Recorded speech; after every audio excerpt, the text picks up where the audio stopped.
Hello বন্ধুরা, কালকে কিন্তু গেল ঈদ আর আজকে দেখতেছেন আমাকে তিন বন্ধুরে বুলকটা কালকে থেকে শুরু করে ভালো লাগবো। সব সেরা পোলাহানেরই ইমোশাল হয়েছে একটা শখের বাইক।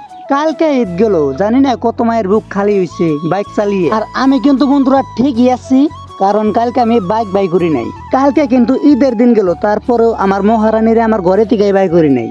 ঘরে থেকে এই জন্যই বাই করি নাই, কালকে আমার মা কইছে কি যে ঈদের দিনকে বাইক সাইক চালান লাগবো না। আঙ্গো মা আমার এই কথাই কইছে আজকে বাইক বাই করানো লাগবো না। এমনিতে দুইবার অ্যাক্সিডেন্ট হয়েছে, আর আজকে হয়েছে ঈদের দিন, কত মানুষ বিঘের বান্ধে গাড়ি চালাইবো। আজকে থাইকো, কালকে চালাসনি। আমিও মনে মনে ভাবলাম মা যেহেতু কইছে তাহলে থাইকো। আমি আর আঙ্গো মার কথা অমান্য করি নাই। আমরা তিন বন্ধু মিলে গেছিলাম মিলজিলি বাজারে থেকে এম্বুর দিয়ে রাজনগর দিয়ে ডাইরেক্ট গরম বাজার হইয়া ডাইরেক্ট বাড়তে যাবো 17-15 নং সিটে। আর মনে করে শাহ আলম ব্লগ পেজটি ফলো করে দিবেন। তো বন্ধুরা, আজকের ব্লগটা এ পর্যন্তই। ভালো থাকেন, সুস্থ থাকেন, আল্লাহ হাফিজ।